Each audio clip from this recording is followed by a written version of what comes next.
It's the story of Cheryl Hicks. Cheryl Hicks lived in Edwardsburg, Michigan. That's a stone's throw down the road from Berrien Springs, Michigan, where Andrews University is. Edwardsburg, it's a small community, so everybody knows everybody, really. This young woman met and married the love of her life. We don't know all the story behind it, but something troubled him.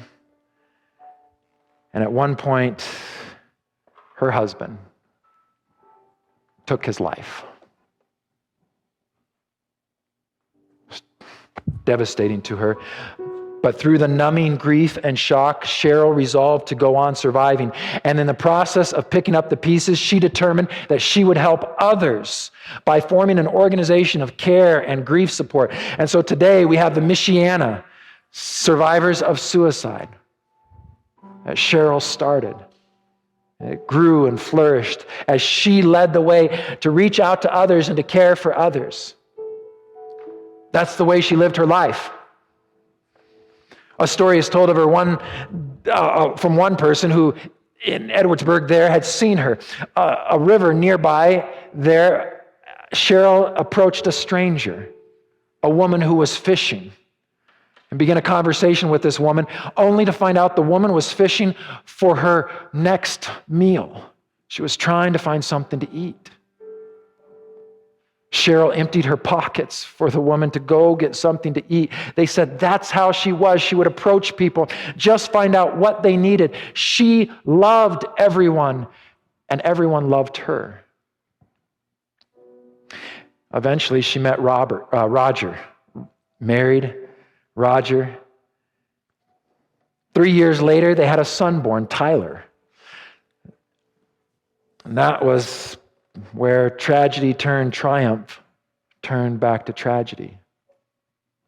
One day, Cheryl was in the post office, the village post office with Tyler.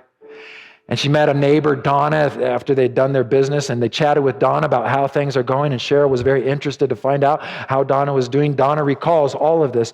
And she says, as Cheryl and Tyler slipped out the door of the post office, Cheryl called out over her shoulder, "See you later," and waved.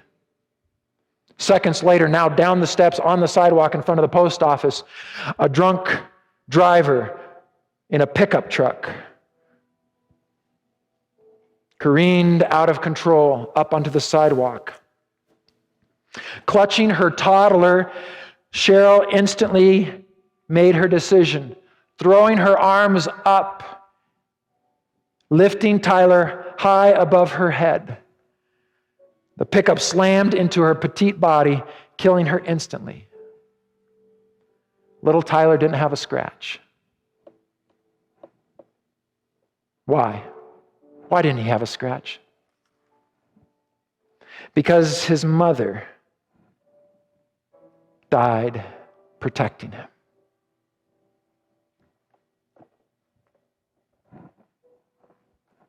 That's a simple explanation of the story of heaven. Heaven emptied itself, died protecting you, died protecting me. It's that same heaven that has sent us prophet after prophet to communicate the passion and the heart and the mind and the words of God. Who's the sender? Who's the sender of these prophets, we could ask. It's that. The one who would rather die so that we could live is now sending us his heart and his mind, and we struggle to give it any attention. So here's the challenge. Here's my appeal. It's the same appeal last week, except instead of 6 weeks, would you give the next 5 weeks? Would you give the next 5 weeks to disengaging with the media, with the entertainment, the doom scrolling of conversations that are really, while true, are gossip? Would you spend the next 5 weeks disengaging from those and giving that same time to an exposure of the prophets, both the biblical and the ones that are supported biblically? Would you give your attention to the messages that are coming from heaven, the same place that rather emptied itself so you could live? The story of Cheryl is the story of God. And he's sending you a reality, an ultimate reality. It will conflict with the reality that we now live in. It will conflict with the issues we have taken stands on. It will conflict with how we've spent our time and what we've decided to do. But it will bring you a revelation like little Micah on the ski slope. The world is so bright.